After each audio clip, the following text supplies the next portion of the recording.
बिस्मिल्लाहिर्रहमानिर्रहीम। अस्सलाम वालेकुम। आप देख रहे हैं यूट्यूब चैनल और मैं हूं कामरान अरशद। आप सबसे पहले आपसे रिक्वेस्ट है कि चैनल को सब्सक्राइब कीजिएगा ताकि हर आने वाली वीडियो का लिंक आपको मिल सके। जैसा कि आपको मालूम है, अपने यूट्यूब चैनल पर हमने इंटरव्यूज का सिलसिला शुरू किया है, जिसका मकसद आपको उन लोगों से मिलाना है जो जिंदगी में कुछ कर रहे हैं या कुछ करने का इरादा रखते हैं। तो ये वो लोग होते हैं जो सोसाइटी के बहुत ही स्पेशल लोग होते हैं, जो सोसाइटी में सर्व कर रहे होते हैं। इनकी हर चीज़ प्रोडक्टिव होती है, ये वक़्त को इस्तेमाल करते हैं, वक़्त को यूटिलाइज़ करते हैं, डिफरेंट स्किल्स होती हैं इनके अंदर और सोसाइटी के अंदर एक अपना अहम रोल प्ले कर रहे होते हैं। तो आज ऐसी ही एक शख्सियत को मैंने अपने इस व्लॉग में, इस इंटरव्यू में मदऊ रखा है, उनका तारुफ़ मैं आपसे करवाता चलूँ। सैयदा बरीरा नजीब साहिबा हमारे साथ मौजूद होंगी, वो क्या करती हैं?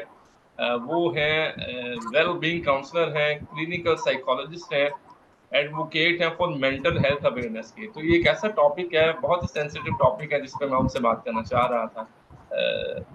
बरीरा साहिबा, first of all thank you so much for joining us today. How are you? कैसे हैं आप? आई एम अल्हम्दुलिल्लाह, मैं बिल्कुल ठीक हूँ और बहुत शुक्रिया कामरान मुझे बुलाने के लिए अपने चैनल पे। और बहुत ज़रूरी टॉपिक है जिस पे हमें बात करना बहुत ज़रूरी है आजकल के टाइम पे, स्पेशली ज़हनी सेहत के हवाले से जब हम बात करते हैं। बिल्कुल बहुत ठीक है, शुक्रिया मुझे बुलाने के लिए। बिल्कुल ठीक। अच्छा, मुझे ये बताइएगा कि हमारे यहाँ जो ट्रेंड है ख़वातीन का, जब वो स्टूडेंट होती हैं तो जब वो करियर को चूज़ कर रही होती हैं, तो 8th क्लास के बाद 9th स्टैंडर्ड्स में जाती हैं, तो कोई कहता है मैंने डॉक्टर बनना है, कोई कहता है इंजीनियर बनना है। कुछ कहते हैं कि उन्होंने फैशन डिज़ाइनिंग में आना है, कुछ कहते हैं कि उन्होंने शेफ़ बनना है।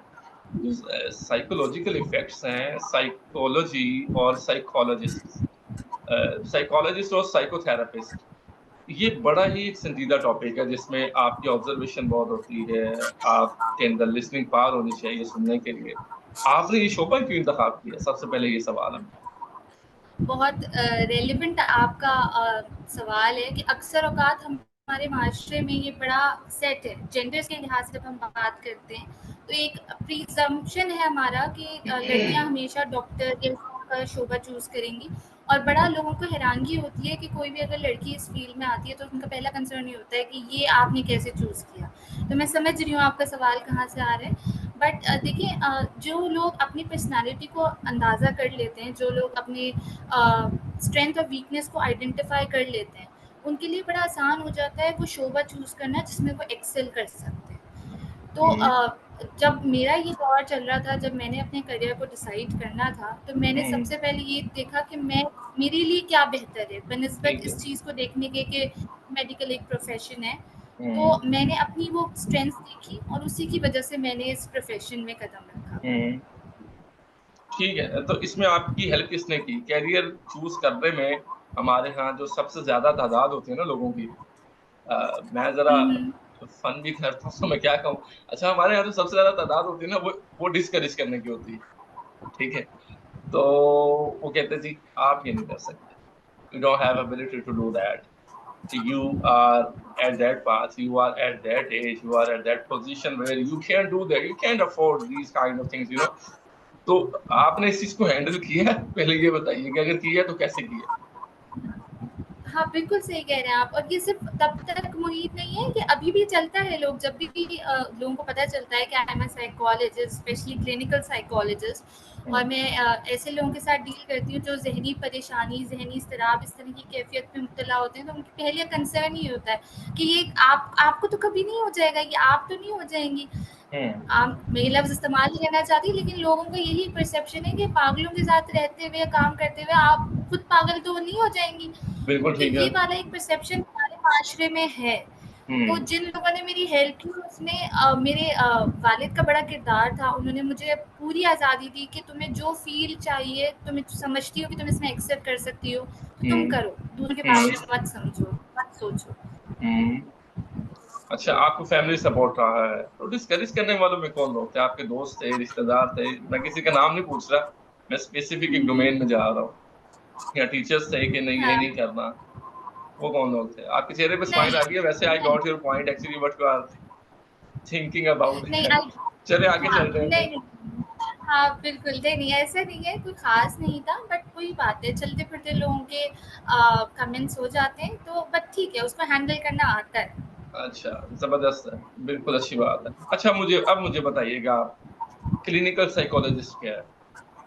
एक क्लिनिकल जी, साइकोलॉजिस्ट की जिम्मेदारी क्या है, किन चीजों को वो डील करता है? सबसे पहले यहाँ से आगाज करते देखिए क्लिनिकल साइकोलॉजिस्ट ज़हनी एक माहिरी नफ्सियात है, ठीक है? हैं। इसको आम ज़हन में आम ज़ुबान में आप कहें तो वो शख्स है जो आम तौर पे लोगों की ज़हनी परेशानियों को के साथ डील करता है और उनको ये सिखाने की कोशिश करता है कि आप किस तरीके से इन चीज़ों के साथ डील कर सकते हैं। कभी-कभी आप वो अपने सिम्पटम्स ख़त्म कर सकते हैं, कभी-कभी वो चीज़ें जब ख़त्म नहीं हो सकती तो वो मैनेजमेंट की तरफ जा सकती हैं। ठीक है। यानी स्ट्रेस, एंग्जायटी है, आप इन सारी चीज़ों को ख़त्म कर सकते हैं और कोई ऐसी चीज़ है जो ख़त्म नहीं हो सकती, कोई ऐसा हम्म, स्ट्रेस है तो आप उसे मैनेज कैसे कर सकते हैं, आप अपनी प्रोडक्टिविटी को कैसे इंक्रीज़ कर सकते हैं, हम्म, वो हम्म, काम करता है क्लिनिकल साइकोलॉजी। आपने एक लफ्ज इस्तेमाल किया है, मैनेज कैसे कर सकते हैं। ठीक है, इसका मतलब जो मुझे समझ आया, मैं कोई इतना इंटेलिजेंट तो नहीं हूँ, आप लोगों से सीखता हूँ। मुझे जो ये चीज समझ आएगी वो ये है कि ये चीजें नेचुरल है, परेशानियां, मुसीबतें, आजमाइशें, सऊबतें इस जिंदगी का हिस्सा है, इनको मैनेज किया जाता है, इनसे छुटकारा हासिल नहीं किया जाता है। मैं राइट? बिल्कुल, आप एक तरीके से सही समझें कि आपको अपने देखिए स्ट्रेस की जैसे आपने बात की स्ट्रेस ख़त्म नहीं हो सकता, ठीक है? आप कुछ भी कर लें, आप फाइनेंशियली स्टेबल हो जाएँ, आपके पास तमाम चीज़ें हों, लेकिन फिर भी कहीं न कहीं किसी न किसी चीज़ की कमी या शायद वो सारी चीज़ें अवेलेबल हैं, उसका भी एक स्ट्रेस होगा। तो स्ट्रेस अच्छा। कोई ऐसी चीज़ नहीं है जो आप बिल्कुल ख़त्म कर सकें। आपको मैनेज करना आना चाहिए कि अगर आपने एक चीज़ सीख ली है, अब सेकंड सिचुएशन में आपने इस प्रॉब्लम को कैसे डील करना है। हम्म, आपको मैनेज करना आना चाहिए अपने प्रॉब्लम्स को, अपने स्ट्रेसेस को, अपनी एंग्जायटी को। हम्म। तो ये मैनेजमेंट से मतलब है। मैनेजेबल मैं है आपको ये मिसाल चीजें? देके जी, जी, बिल्कुल है। मैं अच्छा। आपको मिसाल अच्छा, देके हमारे समझाऊँ यहाँ ऐसे बरीदा साहब, हमारे यहाँ पता है क्या ट्रेंड है? हम लोग ना अपनी फिजिकल अपीयरेंस पे बड़ी तवज्जो देते हैं, हम लोग अपने ड्रेसिंग सेंस पे बड़ी तवज्जो देते हैं। फिजिकल अपीयरेंस में हम लोग जिम जाते हैं, जिम जाना चाहिए, वॉक करते हैं, ड्रेसिंग सेंस के लिए ये जोड़ा होना चाहिए, इसके बाद जाना है, ये कलर होना चाहिए, ये ओकेजन है, खासी तवज्जो दी जाती है। लेकिन दिमागी सेहत के ऊपर हम किसी के पास जाने को तैयार नहीं। उसमें जो सबसे बड़ा फतवा आता है ना हम पर, वो खुद से आता है अंदर से। यार मैं डॉक्टर को जाके बताऊंगा कि मुझे दिमाग में ऐसा हो रहा है। समझ रहे हैं? ये एक ब्रैकेट है, ये एक बैरियर है। इस बैरियर को आप कैसे तोड़ते हैं?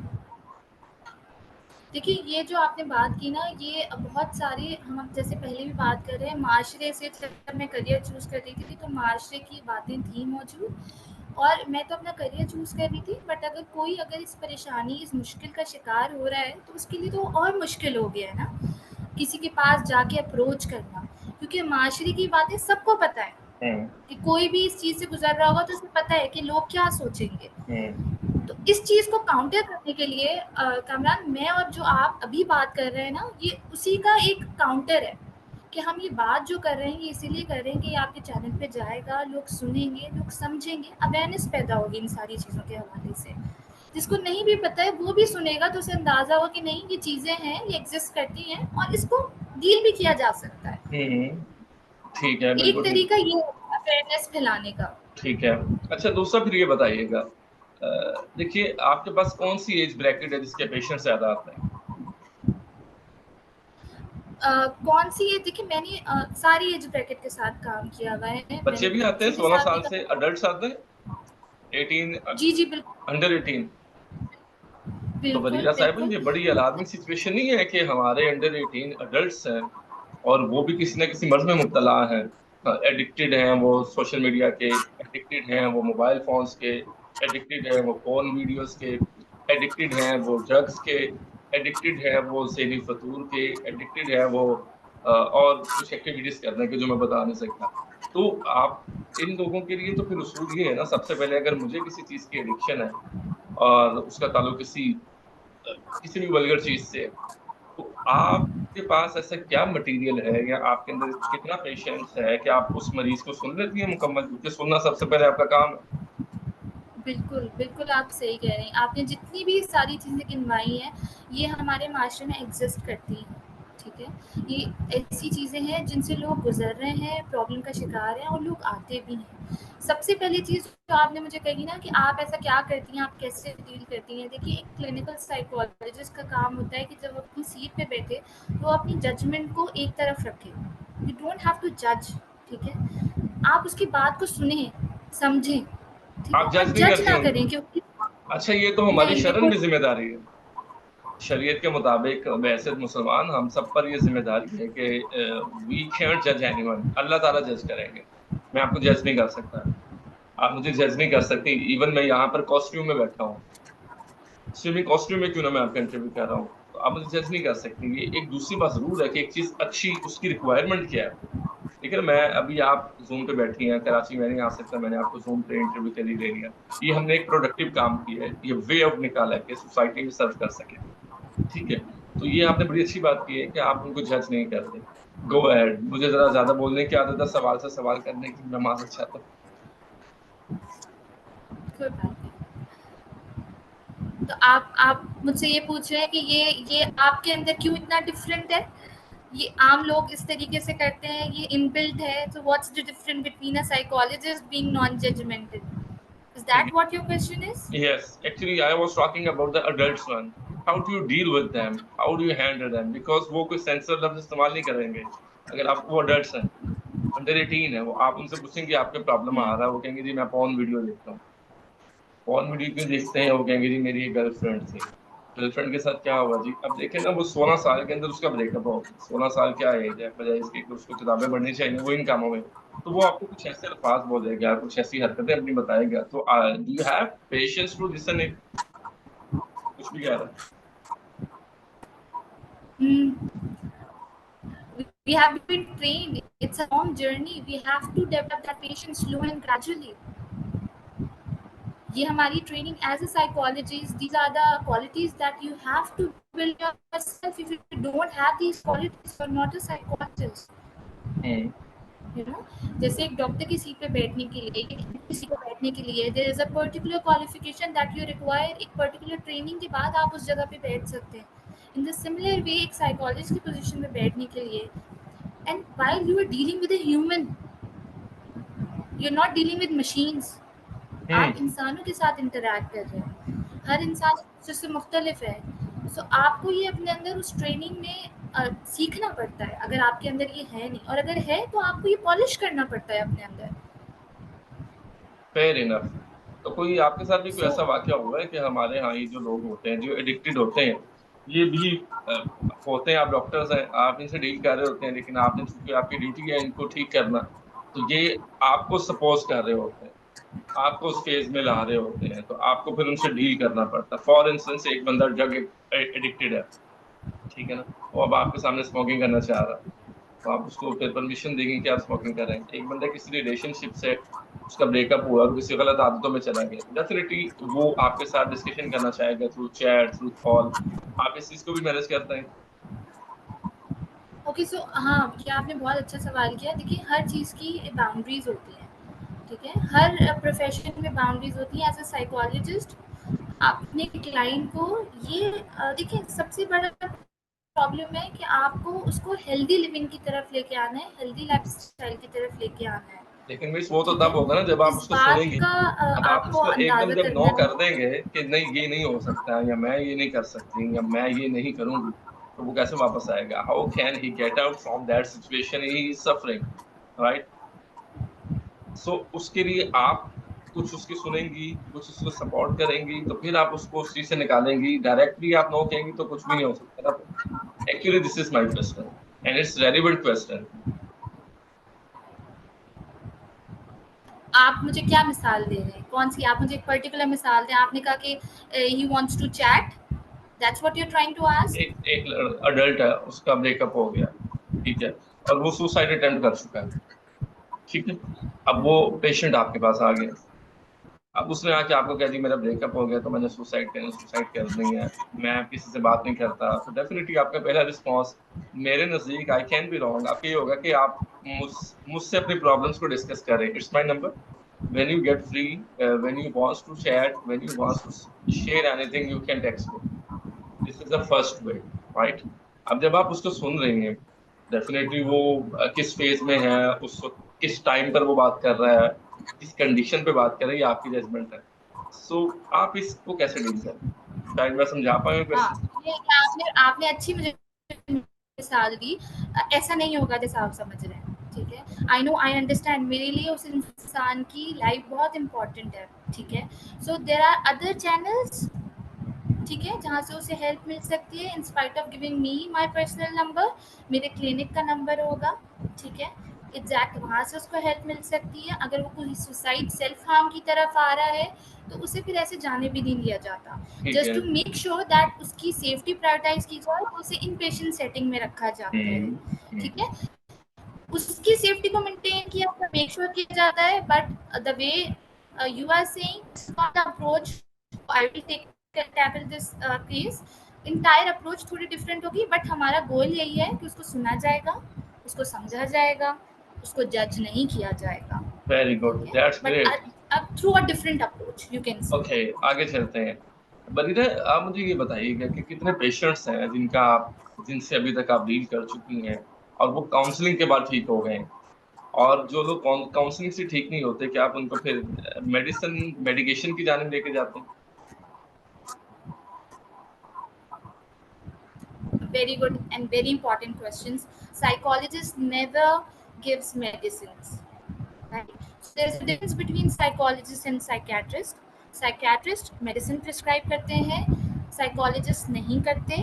अगर कोई ऐसा केस है जिसमें पेशेंट की काउंसलिंग के साथ साथ मेडिसिन रिक्वायर्ड है तो उसमें साइकियाट्रिस्ट का रेफर किया जाता है केस। हम्म। साइकोलॉजिस्ट खुद से मेडिसिन नहीं दे सकते, ठीक है। Hmm. So hmm. Psychologist psychiatrist as a team काम करते हैं किसी भी हम्म। क्लाइंट की प्रॉब्लम को डील करने के लिए। हम्म।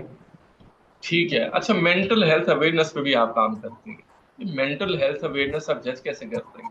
या मेरी जो मेंटल हेल्थ है, अभी हम बात कर रहे हैं, तो मेंटल हेल्थ की जजमेंट कैसे होती है? It's not a joke, actually it's a serious question. अगर मैं आपसे बात कर रहा हूँ, आप 15 मिनट से हम गुफ्तगू कर रहे हैं, तो आपने क्या जज किया? मेंटल हेल्थ कैसे जज होती है? इसका कोई क्राइटेरिया है जज करने का? ये बहुत आम आम सवाल है जो हर कोई हर साइकोलॉजिस्ट से पूछता है कि आपको मेरे जहन का पता है, आपको पता है मेरे दिमाग में क्या चल रहा है। There is a protocol that we follow. ऐसा नहीं होता कि आप किसी से मिलें और आपको पता चल जाए कि ये जहनी तौर पे किस लेवल पे है, क्या ये किसी बीमारी का शिकार है, क्या ये बिल्कुल फिट है। ऐसा नहीं होता है। कुछ बिहेवियर्स हैं, बिहेवियर्स चीज़ों को इंडिकेट करते हैं तो उससे पिक ज़रूर किया जा सकता है, लेकिन यकीनी तौर पे कुछ नहीं कहा जा सकता जब तक आप मुकम्मल एक प्रोसीजर से ना गुजरे हों, ठीक है। तो बहैसियत मैं अगर आपको ये कहूँ कि आप ये सोच रहे हैं या आप ये ज़हनी सेहत आपकी ये है तो वो इंतहाई गलत होगा इस वक्त कहना, अनटिल अनलेस मैं और आप एक पूरे प्रोसीजर से जिसमें टेस्टिंग इंटरव्यू सारी चीज़ें प्रॉपर फॉलो ना हो तब तक वो सही तौर पे कहा नहीं जा सकता, ठीक है। अच्छा, बट आपने देर आर कुछ सम बिहेवियर्स दैट एसओपीज बना रखे हैं, स्टैंडर्ड ऑपरेटिंग प्रोसीजर्स हैं, जिसको फॉलो करते हुए एक प्रोसेस के थ्रू आप फिर जजमेंट करते हैं कि आया ये पेशेंट एंजाइटी का शिकार है, आया पेशेंट ड्रग एडिक्टेड है, आया ये सेक्स एडिक्टेड है, आया ये अपने में भी इंटरेस्ट नहीं ले रहा है। अच्छा, एक स्पेसिफिक सा सवाल है। अब हमारे यहाँ जो नौजवानों की बहुत बड़ी तादाद है, वो दो चीजों में एडिक्टेड है, सॉरी तीन चीजों में एडिक्टेड है। नंबर वन, ड्रग एडिक्टेड है। यूनिवर्सिटीज के अंदर आप देखते हैं, कॉलेजेस के अंदर देखें, वो ड्रग एडिक्टेड है। ड्रग एडिक्टेड में मैं उसको स्मोकिंग को भी शामिल करता हूँ, ठीक है। वो ये नहीं है कि वो ड्रिंक कर रहे हैं, वो भी लोग हैं यहाँ पर है। दूसरा, मोबाइल फोन एडिक्टेड है, जिसमें पॉर्न वीडियोस, पॉर्न तस्वीर वो देखते हैं, और वो फिर इमोशनली ब्लैकमेल करते हैं और इमोशनली ब्लैकमेल होते हैं। मेरे नज़दीक ये भी पेशेंट्स हैं, ठीक है। बाकी आप बताएंगे क्योंकि आपका इशू। बस तीसरा, सेक्स एडिक्टेड है। हमारे यहाँ चूंकि शादियां लेट होती हैं, हमारा भी फैशन हो चुका है, तो वो डेफिनेटली उनकी access is through mobile phones to connect with a lot of people, to make friends. Then उसके बाद next step, next step, next step, next step, through mobile phones पहले हो जाते हैं, फिर उसके बाद पिक्चर शेयर होती है, फिर उसके बाद वीडियोस बनती हैं, एडिक्शन होती है, फिर उसके बाद वो दूसरी तरफ चले जाते हैं, तो वो खुद से मुतमिन नहीं हो पाते। तो इसको कैसे आप एड्रेस करते देखिए ये सारी जो प्रॉब्लम्स हैं ये आजकल बहुत कॉमन है। हैं? जितना जितना सोशल मीडिया का यूज़ बढ़ रहा है उतना ही ये प्रॉब्लम्स प्रिवेलेंट भी हो रही है, ठीक है। किसी भी चीज़ की ज़्यादती या कमी दोनों चीज़ें नुकसानदेह साबित होती हैं। हमारा ये जो जनरेशन है आने वाला, इनको ये बहुत प्रिवेलेंट, स्पेशली आफ्टर कोविड, ये जो प्रॉब्लम्स हैं बहुत ज़्यादा उभर के सामने आ रही हैं। ठीक है, तो सबसे पहले तो इसकी अवेयरनेस पैदा करने की ज़रूरत है कि ये जो सारी चीज़ें, ये प्रॉब्लम है, this is not the part of age related चीज़ें हम समझते हैं कि एज का फैक्टर है। ठीक है, एज से ज़्यादा ये एक ऐसी प्रॉब्लम है जिसको एक प्रोफेशनली हेल्प की ज़रूरत है। ठीक है, तो ये सारी चीज़ों को सबसे पहले अवेयरनेस हो, लोगों को पता हो कि अगर आपको ये प्रॉब्लम है, you should go to the therapist या आप साइकियाट्रिस्ट, साइकोलॉजिस्ट के पास जाइए और उसके लिए मुकम्मल तौर पे इलाज कराइए, क्योंकि ये एक बीमारी के तौर पे आप लें। ठीक है, this is not the part of your age bracket, या ये किसी एज से मुंसलिक चीज़ नहीं है। ये एक बीमारी के तौर पे अगर आपको इतना डिस्टर्ब कर रही है, जिससे आपकी फैमिली, आपके रिलेशनशिप, आपकी पढ़ाई मुतासर हो रही है, तो फिर आपको इसको प्रोफेशनली डील करने की ज़रूरत है। प्रैक्टिकली कितने अरसे से काम कर रही हैं आप? मैं इस फील्ड में तकरीबन 5 साल से हूँ। 8 साल से? सो इस दौरान 5 साल से, 5 साल से। 5 इयर्स। कोई ऐसी स्टोरी है जो शेयरेबल हो? कोई पेशेंट ऐसा जो आपको हो कि इस तरह का कोई हाइपर था और वो आउट ऑफ कंट्रोल था, तो उससे मैंने ऐसे डील किया? ऐसा तो कोई नहीं है, बट मैं ये ज़रूर कहूँगी, वो पेशेंट जो अपनी विल पावर से आते हैं, कुछ ऐसे पेशेंट्स भी हैं जिनकी फैमिली शायद इतनी राज़ी नहीं थी, या उनको इतना लगता नहीं था कि साइकोलॉजिस्ट के पास जाके फ़ायदा होगा, लेकिन वो खुद से आए क्योंकि वो इतने परेशान थे। ज़हनी परेशानियाँ, ज़हनी इज़्तिराब की कैफ़ियत आसान नहीं होती। जिस्मानी तकलीफ़ सबको नज़र आती है, ज़हनी परेशानी किसी को नज़र नहीं आती, सिर्फ़ उसको महसूस होती है जो उस चीज़ से गुज़र रहा होता है। तो वो पेशेंट जो अपनी फैमिली के बगैर स्टेप करके खुद आते हैं क्लिनिक, उनका रिकवरी पीरियड बहुत हैरानकुन होता है। उनकी विल पावर, उनका चीज़ों को एडजस्ट करना, अंडरस्टैंड करना और उनको अप्लाई करने का जो रेट होता है बहुत मुख्तलिफ होता है उन लोगों से जिनको लाया जाता है। तो मैं बस यही कहूँगी कि वो पेशेंट, चाहे उनको लग रहा है कि कोई नहीं समझ रहा है इसको, बट अगर उनको तकलीफ़ महसूस हो रही है तो ज़रूर ये कदम बढ़ाइए, आइए, ताकि आपको वो उस तकलीफ से निजात मिले। रिलेशनशिप काउंसलिंग भी करते हैं? रिलेशनशिप काउंसलिंग से मुराद आपकी क्या है? हमारे यहाँ नए शादीशुदा जोड़ा होता है और फिर उनमें झगड़े होते हैं, और फिर साइकोलॉजिस्ट के पास भागते हैं कि जी मैं अपनी बीवी से बहुत तंग हूँ, फिर वो कहती है मैं अपने हस्बैंड से बहुत तंग हूँ। तो हाँ, साइकोलॉजिस्ट दोनों इन को कहती है कि आप हाँ, बाहर चले जाएं, पहले फीमेल को सुन लेती हूँ, क्योंकि फेमिनिज्म भी तो होता है ना हमारे यहाँ। अच्छा, वो फिर आधा घंटा उनको सुनती हैं, वो उनकी बेशुमार शिकायतें करती हैं, फिर उसके बाद वो बंदे को बुलाती हैं, उसको सुनती हैं आधा घंटा, फिर वो बहुत सी शिकायतें करते हैं, फिर वो दोनों को बुलाते हैं और कहते हैं कि आपका जो इश्यू है ना वो टाइम ना देना है। अच्छा जी।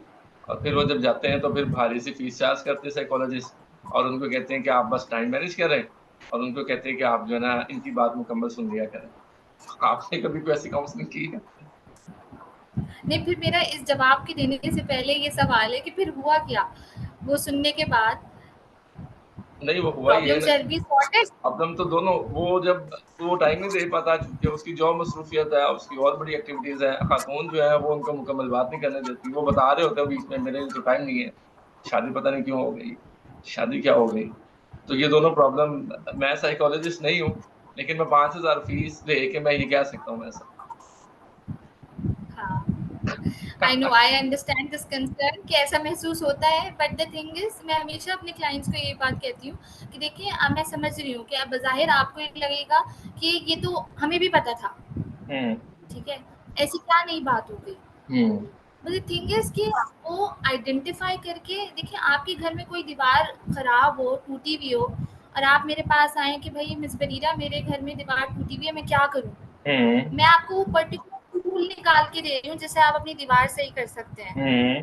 ठीक है? आप हम्म। घर जाते हैं और वो टूल आप अपने ड्राइंग रूम में छोड़ देते हैं हम्म। ठीक है। और आप उसका इस्तेमाल नहीं करते, तो क्या आपकी दीवार जो ख़राब हुई हुई है वो सही होगी? हम्म। आपकी एग्जैक्टली, दीवार दुरुस्त सही बात है। नहीं होगी। You have to take the step hmm. After coming back from the client, from therapist. आपको वो चीज़ें इम्प्लीमेंट करनी होंगी जो हम्म। आइडेंटिफाई हुई हैं, तब भी हम्म। प्रॉब्लम सॉल्व होगी। अच्छा ये बताइएगा बरीना साहिबा कि हर इंसान को ज़िंदगी में जीने के लिए बहुत सारी मुश्किलात आती हैं। ज़िंदगी अगर वो जी रहा है, जब तक सांस चल रही है तो मुश्किलात तो फिर हिस्सा है। मैं तो कहता हूँ मुश्किलात पार्ट ऑफ लाइफ है। ठीक है, आप मुझे ये बताइएगा कि जब हम किसी को सुनते हैं, एक की स्टोरी सुनी, दूसरे की सुनी, तीसरे की सुनी, तो हमारा भी एक दिमाग है, ठीक है? तो वो भी बहुत सारी बातों को सुन के वो रिएक्ट कर रहा होता है।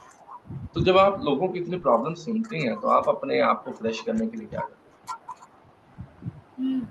अपने आप को फ्रेश करने के लिए देखिए बहुत ज़रूरी है कि जो हम बता रहे हैं वो खुद भी हमारी प्रैक्टिस में हो, हैं? ठीक है? क्योंकि इंसान तो हम ही हैं, कोई आपकी बात की इतनी प्रॉब्लम को आप सुन रहे हैं, तो आपके ज़हन पे भी तो कोई ना कोई असर होगा जो कि बिल्कुल वैलिड है। जो एज़ अ साइकोलॉजिस्ट मैं खुद इस चीज़ को समझती हूँ, ठीक है? तो ये बड़ा ज़रूरी है कि आप अपने स्ट्रेसेस को मैनेज करें। आपको पता हो कि आपको ये चीज़ जाके अब डिस्टर्ब करना शुरू हो गई है, तो अब आप उसके लिए चाहे थोड़ा-सा स्पेस लें। आप अगर आपको आपके लिए फैमिली वो जगह है जहाँ से आपको वो एनर्जी वापस मिलती है, so you go back to that place.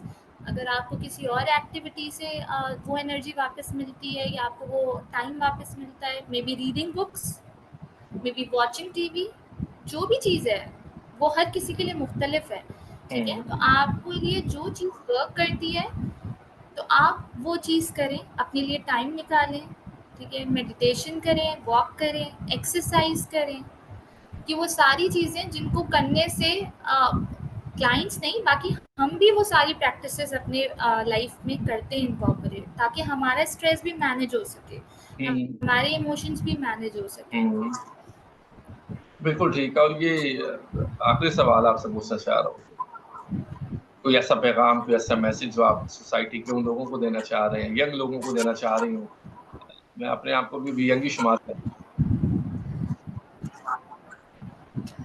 नहीं, मैं बिल्कुल सबसे पहले तो आपको कहूँगी कि अमन आप बहुत अच्छा काम कर रहे हैं, मुख्तलिफ शोबों से लोगों के साथ जो आप बात कर रहे हैं, अवेयरनेस पैदा कर रहे हैं, it's a very good thing, जो हमारी कम्युनिटी को, हमारी सोसाइटी को बहुत बेनिफिट करेगी, ठीक है? और दूसरा बाकी आपके तमाम सुनने वालों को कि देखिए हम ये समझते हैं कि कोई भी ज़हनी परेशानी से गुज़रने वाला जो है वो कम ज़ोर है, वो शायद उसके अंदर इतनी विल पावर नहीं है, इसीलिए वो ये सब चीज़ों का शिकार हो रहा है। मैं यहाँ कहना चाहूँगी कि ऐसा कुछ नहीं है, ये सिर्फ़ हमारी एक गलतफ़हमी है, एक मिथ है जो हमारी सोसाइटी की है, बल्कि जो लोग इन परेशानियों से गुज़र रहे होते हैं और आगे बढ़कर मदद माँगते हैं, वो बहुत बहादुरी का काम करते हैं। बहुत हिम्मत, बहुत करेज चाहिए होती है अपनी सोसाइटी के अगेंस्ट जाने के लिए, और हेल्प मौजूद है, ठीक है? हेल्प मौजूद है, you just have to take initial step, and thank you that's so it. Thank you so much miss Bareeda, आपका शुक्रिया, आपने यू टाइम दिया। वेलकम।